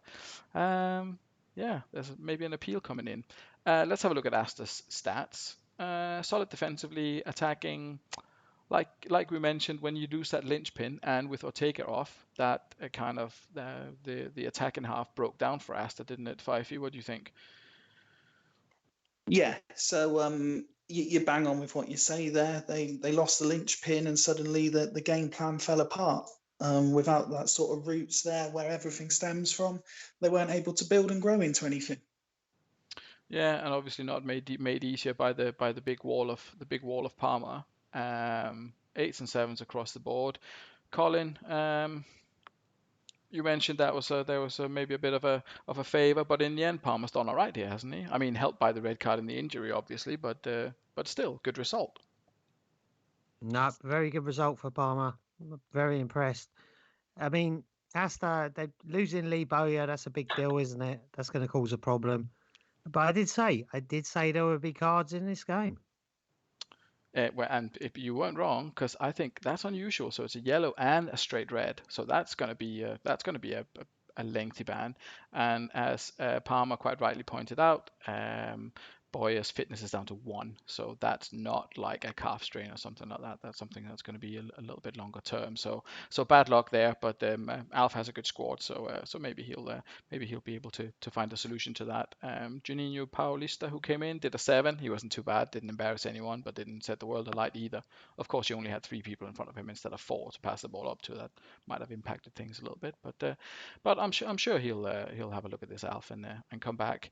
Any last thoughts on this one, 5p? Yeah, just on the Bowyer injury, because the condition is one, you just hope it's not reminiscent of the Gomez one in the Spurs-Everton game today, because that was horrible. And that's definitely a season ender, possibly a career ender. So, you wish both Bowyer and Gomez well. Interesting that Ortega was the one to get sent off again when you think that Bowyer's in the side and his infamous fight with Kieran Dyer, and it's Ortega that's throwing punches. Yeah, I think Lee Boyer would definitely be the one who would be instigating things like that. I would have thought Lee Boyer. Who's the other chap that went to France and couldn't speak French? Joey Barton. Yeah, there's a few of these boys around. Is Barton in the game, or is he too young? I don't know. No, he'd be too young.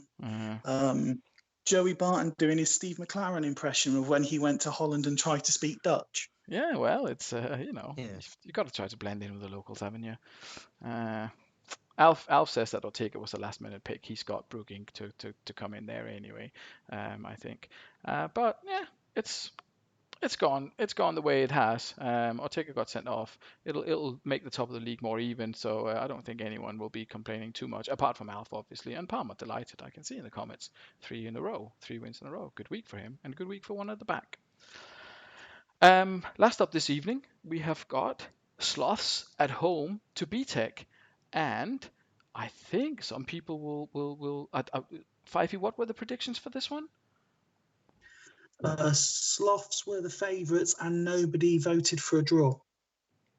Sloths favourites. Sloths favourites? Is that what? Really? No, is that? Are you sure? Yeah, genuinely. Well, they have got a point so far this season, and that was last week. So they are on an upward trajectory. I think what it is that Sloths have slowly but surely been improving, and BTEC have fundamentally been below average for a squad of their quality. No, yeah. BTEC win this all day long. All day long. All day long. Well, we'll see. We'll see. Rivaldo obviously had a good game last time out. He got 2 goals in Sweden. Not a huge amount of changes. I mean, I think he's changed Selakovic on the right side, Carrick's off for Van Bronckhorst, and maybe Risp or someone has come in defense for that past that Soklu guy. Clean sheet for Sloths, Fyfe? There's every chance it can be. And listen, I'm going to go on record here because Colin said what he thinks, that BTEC win all day long. I've got absolutely nothing against Sloths, but for my own sanity as much as anything, I hope BTEC go and win 10-0 tonight. I really do. Because it's the only way I'm going to get off the ball if Sloths start getting absolutely battered. Right, well, see. BTEC have gone with I didn't even see this. BTEC has gone attacking. They're looking for goals here. So that could go either way. Oh yeah, that's right. I have seen this before because of we have the dead man walking. Is it controversial? I don't know. I personally don't like to play dead people in the game, but I guess he wasn't dead at the time. So fair enough. Dead at the time. Sorry? Clearly wasn't dead at the time. No, he got stats and everything to show for it. So, so we'll see. But that's just my personal preference. We'll say it's a tribute. We'll say he's chosen as a tribute. So last game of the evening, we're at the Rip and Saucy Knickknacks Arena. Colin, I know that you often, or at least occasionally, have favorite flavors of various things on your podcast. Where do you stand on the knickknacks debate? Knickknacks, yeah, love a knickknack. Worcester sauce, isn't it? That's the nice one, I think. Is it Worcester sauce? I don't know what flavors of. I feel like there's a scampi one, which is horrendous. There's a spare rib one, definitely in there. Yeah, I think rib and saucy, which is there's rib and saucy. There's nice and spicy, which is the orange one, and then there's scampi, that's the green one. Oh, nice and spicy one. It's not a crisp we have down south, really. Rubbish. Isn't it? No, not really. No, we don't really see a lot of them. We're kind of like McCoys, Walkers, and maybe like Quavers, and we have squares and stuff, but we don't see many knickknacks. Rubbish. You meet me at the Magic Roundabout in Swindon, mate, and I will take you into any shop and you will find knick-knack. Right. Instead of the, we can No, continue the down south we have all them fancy things like kettle chips and all that, don't we? That's it. Down south. Right. Well, Yeah, we have like dried veg, like carrot chips and stuff. It's all hipster in it down here. I'm pork scratchings all the way. Before we get too off track, let's kick this off and see if I think Ian's probably waiting patiently for this, and Rob, they're both there. Something about silver spoons. I don't know what that is. Right, off we go with Sloths against BTEC. That's a start for Sloths. Ooh. Early goal for Crespo there. And it looks as if they're still having most of it, to be honest. BTEC maybe squeezing 1 or 2 chances in. They do have Danielson, who's been dangerous so far this season. I wish they'd squeeze 7 or 8 in. And there's Palermo. It's the battle of the South American heavyweights. Let's see. Oh, Selakovic with the second. And Davies gets one back, 2-2, and we're still not even at half time. Oh, and Crespo has one disallowed for offside. I don't think I can cope with this. Well, I don't think BTEC's going to win by 10, but there's definitely goals in this. 1-1 draw so far. Lots of chances at either end. Rob's goalkeeper not covering, or Sloth's goalkeeper not covering himself in glory, allowing BTEC to score on both of their chances. Sloth's creating a little bit better, or a little bit more, and certainly being more on target. So let's see who's... Abbiati's still only getting a 6, perhaps a bit harsh, considering that he saved 3 out of 5 on target. Simon Davies doing well. Any surprises? Any surprises here? I mean, Palermo scoring. That's good. That's his first start, I think. Sorry. Yeah, 5P. What do you reckon? Well, just looking at that, and obviously you picked out Mark Vivian Foe beforehand. He's only getting a 6. But yeah, Davies, for anyone who watched Haller in sort of the middle seasons, he was a player that did well for them. So probably no surprise to see them do well. Defensively is a worry there for BTEC, because a lot of 6s. Yeah, I think maybe Christian Chivu getting a 6 is unfortunate. Vogel, I think, has been getting a lot of stick for being poor in general, especially considering he's got both Dyer and Lee Young Pyo, who are both, I think, relatively decent options in that area. What was the goal for? What was the what? Sorry, offside. I think. Yeah. Crespo was offside. I think. Where did it go? Something here. Yeah, Crespo scored for Sloths, but it was ruled out. Crespo was offside. Yeah, shame. The rest of them were Davis with a direct free kick. Selakovic just ran forward and scored. Palermo with a powerful header, as you'd expect, and Crespo with a sweet finish. So Buffon. I mean, that's. You've got a feel for Sloths somehow, haven't you? I mean, they were 3-0 up against Val and threw it all away in the second half.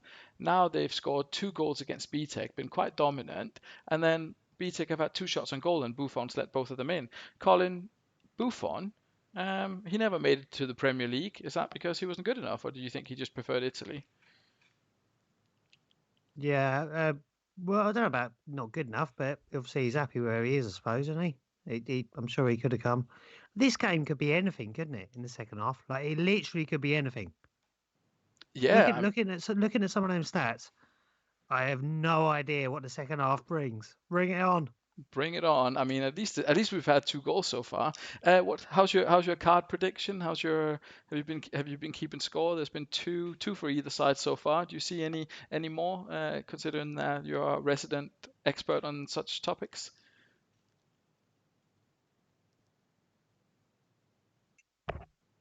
Is he there? I don't know. Maybe. Sorry. What was the question? Considering that you are a resident expert on cards, there's been 2 yellow cards for either side so far. Do you see any more in the second half? Not really. I know Brett pretty well. as a business acquaintance, and I think he's going to keep him in his pocket. Well, we'll see. We'll see what happens. That could definitely put the cat among the pigeons with an early red. But we'll see if they just keep firing shots at each other, which is what they were doing in the first half. It was entertaining enough. Just to join the debate you were having at halftime, obviously in the blog I did for my favourite ever team, I said Buffon was my favourite ever goalkeeper. As someone that watched him up close, Colin Crespo, is he all that? Yeah, I really like Crespo. I thought he was very good. Ooh, goal. Oh, for fuck's sake. Unbelievable. As drama right at the end, and it's Brosek with a second. Surely that seals it, and indeed it does. Calendar now. I think it seems as if I don't know if it's by dumb luck or if it's by trial and error, but it does appear as if Rob has stumbled on a formation that isn't played by anyone else, so he's not copied it, but it's working for him. And with a better keeper, he would have absolutely wiped the floor with BTEC tonight, wouldn't he? That's Colin. I don't think Steven's able to speak at the moment, so maybe you can. Yeah. No, you're right. I mean, I don't know. I didn't expect it at all, but fair play to Somerset and Rob. That's a great performance. It's a great performance. Great team performance, lots of goals in it. Crespo, pretty much unstoppable. I think he had instructions to put Vieri on at half time. I forgot all about that, but that's probably a good thing. With an assist and 8 there. For Ian, a little bit. I mean, he's result-wise, he's perhaps done a little bit better than you so far, Stephen. But back to the drawing board for Ian and BTEC. Yeah, I mean, I'm going to throw it out there by way of deflection of my own inadequacies as much as anything. He's doing a much worse job than I am. That is pathetic. Considering the quality of his squad, you mean, or? Yeah, and considering, like I say, the quality of the squad and where BTEC historically have come from, that, you know, they were the rock bottom side and suddenly they're littered with all these stars. And I think Palmer's put it in the comments. The myth is definitely over. They should be doing so much better than they are. It might be me and him in the bottom two this year if he doesn't get his act together. I wouldn't be one to go out on a limb and say that's not going to happen. Quick rundown of the results before we close out for the evening. We'll have a quick look at some of the performance stats as well. We started off, let's say, slowly instead of awful, because that would be unfair to Ryan with his good win. The first game, they'll be both of them will be desperate to get on and see how they went, and then they'll be like, yeah, we're first up, this is brilliant, after Martin finished talking about tactics, and then they'll have a 0-0 ball fest to look at. That's fine for Hodgie and Timmy. Surprise of the night, maybe Bolton beating Churchtown away. Is that the biggest shock of the evening, do you think? Either of you? No, Somerset doing BTEC for me. Fair enough. No, I'm going to go with that. I'm going to say Bolton beating Churchtown. Sloths have been improving week on week, and BTEC, you know, if we take my personal feelings aside, BTEC haven't been great for a couple of weeks. So I'm not surprised to see Sloths win that, if I'm honest. Yeah, well, they have done well, but we'll see what the future holds. If it's I can't translate shit to English at this time of night. It doesn't matter. We'll see if they can keep it up anyway. Good win for the Swedes away from home, according to Colin's predictions. So Colin predicting a Valen win, Colin being on the show, Valen winning. Yeah, well, it seems fair enough, doesn't it? I'm sure there was nothing. Happy days. I'm sure there was nothing. Nothing untoward there. Midlothian obviously holding their fortress and their good record at home. Palmer beating Astor.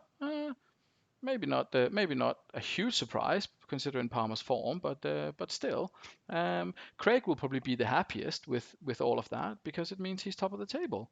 Who would have thought after the first couple of games? I think he lost them, didn't he?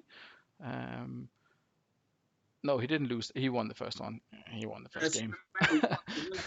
Oh yeah, the tactics gate scandal. That's right. Yeah, but then lost 2 on the trot, conceded a ton of goals.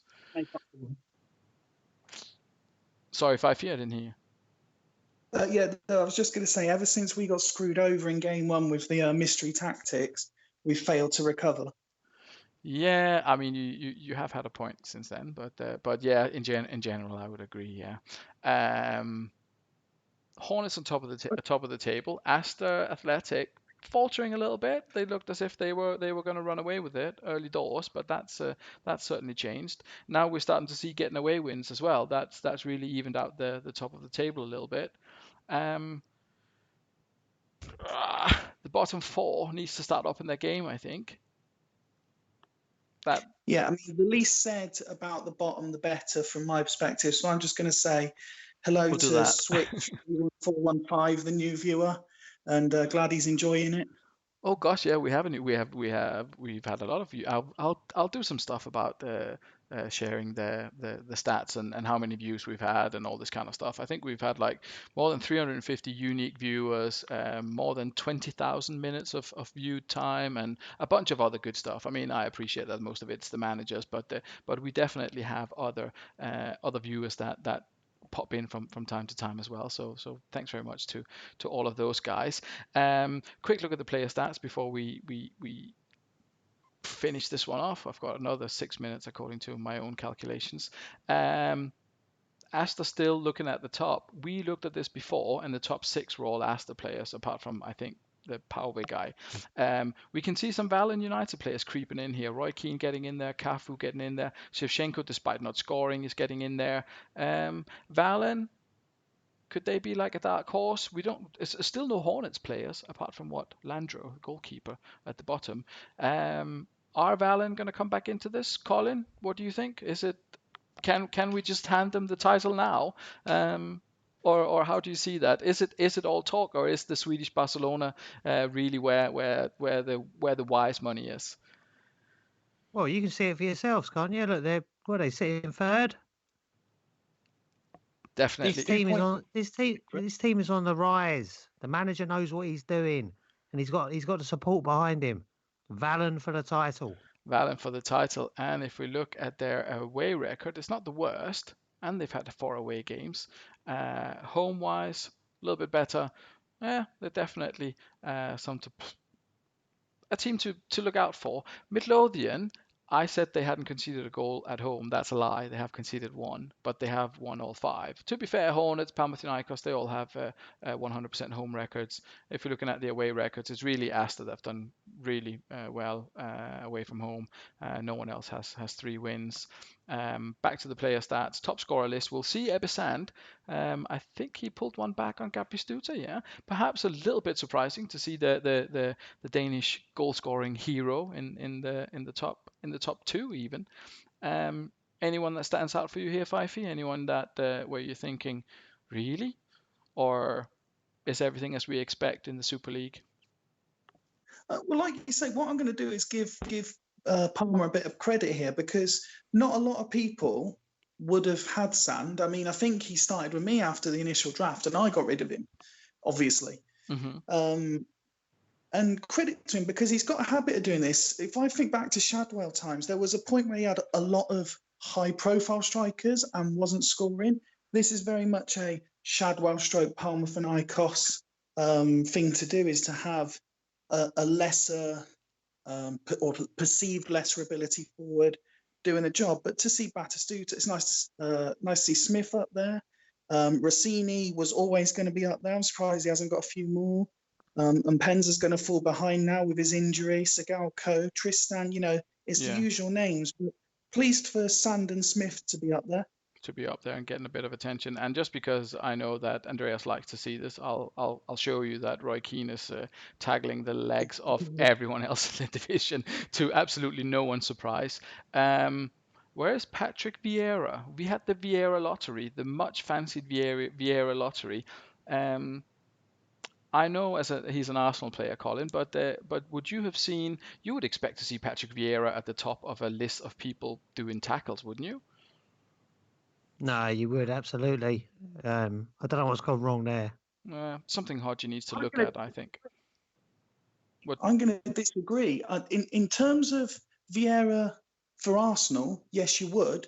But when you think of how all-out attacking Hoddesdon are. No one attacks them, so he's got no one to tackle. Maybe. I'll reserve judgment on that one, but I would perhaps have expected to see him. Someone says something about who's got the worst discipline. No one has got more than one red card, and Walter Samuel, Steve Finnan, and Stefan Henschos top the list with 4 goals each. So Steve Finnan's good for something. Getting yellow cards. I mean, that's something that he does well. Quick one before we go. Next week's fixtures. Ardsley are at home to Midlothian. Midlothian have not done so well away. Ardsley are kind of strong at home. Possibly a home win. Colin, what do you think? Well, the Ardsley game. Yeah. What? No, What did you say, Fyfe? That says the Valen are 15th. There's only 14 teams in the league. Yeah, there's something that's not worked that well here, isn't it? I'm not sure what's going on here. Hopefully, let's give see. it to me. I don't know what's going on here. Maybe when I press continue, it'll all change. But it does look as if we have 1, 2, 3, 4, 5, 6, 7. We have 8 teams in share 10th place. Not sure what's happened here. I hope this is not a sign of things to come with regards to things working or not. Anyway, if we just look at the at the matchups. So Colin, you said a draw in the first one, Ardsley Midlothian. Yeah, Ardsley Midlothian draw. And I'm presuming you're going to go for an away win in the second game with the Swedes on the road again. Tonight, Valen made a statement, and if they beat Astor next week, that's another big statement. Then Valen 4, Astor 1. That's a big one. Steven, you're away to a much improved Phoenix side. Shame it's in another away game. What special treats have you got in store for Ryan? Is there any thoughts forming in your mind already, or are you going to spend some serious drawing board time on this one? I've got a few thoughts in mind. What viewers won't know is the managers all share a group chat where we can discuss things away from public consumption. And a comment was made midweek saying, "Is this all a joke, Fyfe? You're just lulling us into this false sense of security." Yes, I am. I'm pretending I'm this rubbish for your own amusement, and Bolton are going to get the full force of retribution from the Devils. That sounds promising. Can Hoddesdon stay top? They're away to the Cannons. Fyfe, I'm going to come to you for that one as well. Hornets, they've done very, very well. Will Timmy be the ones to bring them back down to earth, or will they continue their rise? That's a tough one to call, because you would never, ever want to say that Timmy couldn't get the job done. I'm going to say score draw. I think that sounds reasonable. Colin, you are a big fan of, well, I won't say a big fan of anyone else apart from Valen, obviously, but you had some good words to say about Churchtown. They're at home, this time to Hooligans. They've beaten a super narrow tactic in Alf before, so I take it you're going to support them to beat the super narrow of the Brazilians as well. No, this is Danny Dyer's Furniture Shop will win this game, I think. I think it'll be like 2-1, something like that. I think they'll sneak it. They'll have a bit of a comeback after their result this evening. For me, this is the game of the night, to be honest. Drag and Destroy us at home to B-Tech. To say that both teams are, I mean, I know there's one team that's perhaps slightly more desperate for a point, but two teams who are so desperate for points up against each other, is that going to be the kind of 0-0 that it kind of threatens to be, or do you think one of these guys are going to run away with it, Fyfe, as our resident expert on being desperate for points? This is only game of the night if you are full of flu and you need to go to sleep. This has got, like you say, this has got 0-0 written all over it. B-Tech should win because they are slightly more capable of scoring. But no, this is 0-0. This is the game you want to put on last or first. the masochist's choice. We had a 0-0 on first tonight, so we can't go with another one of those. So we'll see what order. We'll probably just do it from top to bottom. Panathinaikos, Colin, they kind of won you over a little bit this evening with his one at the rear. Will he be the one to stop Sloths again, to halt their progress? Yeah, no, they've never had to win me over. I've always had a soft spot for them, but the guy attacked me. What can I do? You got to stand up for yourself. That's true. I think, obviously Somerset are doing. They've had 2 good weeks. I think at home, Panathinaikos, they'll probably win it, but it'll be close. If they do win it, it'll be like 2-1, 3-2, something like that. Definitely a lot to look forward to. I'd like to round off the evening just by thanking both of you. Fyfe, thank you for joining. Sorry about the result. You haven't had the best of luck when you've been on here, but to be fair, you've not had the best of luck when you haven't been on here either. So I'm not sure if it really is a commentator's curse. And Colin, it was a pleasure to have you on. Well done with the phone calls. I'm sure that your mom's doing very well and appreciate the regular updates. Anything from you guys? I hope you enjoyed it. I had a great time. Thank you very much for having me on. That's great. And I know we joke and that, but I love what you guys do. It's one of my favourite things on the internet. So I'm just really glad to be part of it. Thanks very much, Colin, and thank you for keeping us entertained with the Half and Half Scarves podcast. It's something a little bit, as we touched upon in the beginning, it's something a little bit different. I mean, it's kind of a football show, but it's also like lads talking shit, really, which I enjoy. Yeah. I think it's great. It is. If you haven't spent enough time during the day arguing with your mates over things that you're never going to agree on, and you think, I could just do with another half an hour, 40 minutes or whatever more of that, then the podcast is what you need. Yeah. If you've not had enough pointless arguments over football or crisp flavors, then that's where you go. That's definitely where you go. I would say that. And Fyfe, thank you very much, as usual, for your patience, for your blog, for all your hard work and all the effort that you put into it. I'm sorry results aren't going your way. I'll keep my recommendations to myself in the future. And with that, thank you to everyone for tuning in, for watching, for listening, wherever you are. And I'm not sure what the schedule is. Depending on personal planning, etc. We might be back next Sunday. Otherwise, it'll be the following Wednesday. So that's it from me, guys. So thanks very much, and good night to everyone. Ta-ta. Night. Night all.